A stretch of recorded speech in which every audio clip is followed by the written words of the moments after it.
चंचल जहाँ चल चंचल चल चल जहाँ चल। देखिए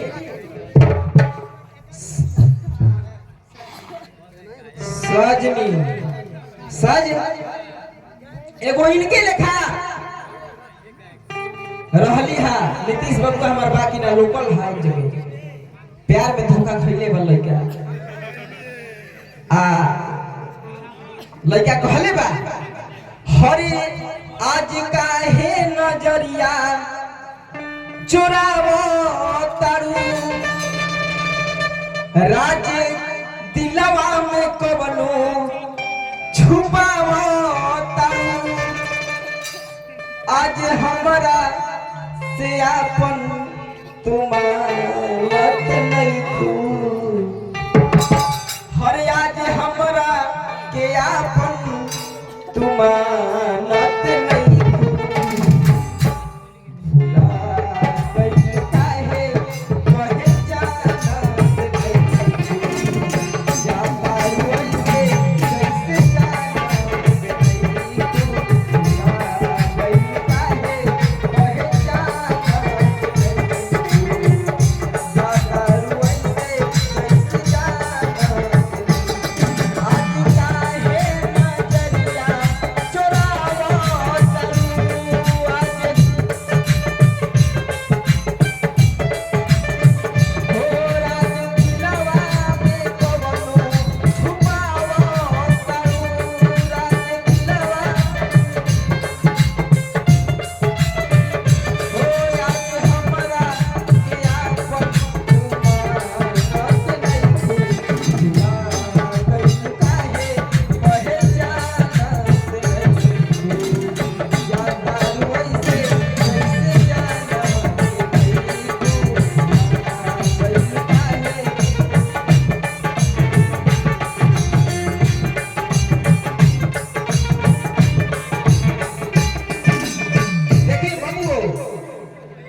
कुछ लोग के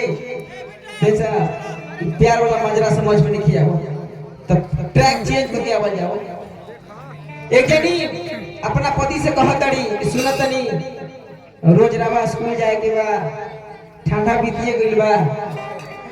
एक काम ना करी कि रोज 2 चम्मच ग्लूकोज मारत रही माली जाइबे बाजार तो असर ना करे मोगी कहतिया भाग में कहलस है हर की तहरो जरूरी बा हमरो जरूरी कहतरे की तहरे खातिर ना हमरो काम करी समय समय पर हर की तहरो जरूरी बा हमरो जरूरी हर काहे करे लो पिया पिया माने बुझेलू का छड़कतिया हो पिया माने ना बुझाला पिया के करा कह जाला नतिया दोगलवा ओकरे को पिया कह जाला। मास्टर साहब के घरे के जोन बड़ी कहतरी कि तहरो जरूरी बा हमरो जरूरी तहरो जरूरी बा हमरो जरूरी काहे करे लाओ तहरो जरूरी बा हमरो जरूरी काहे करे लाओ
पैसा आएगा, ई पैसा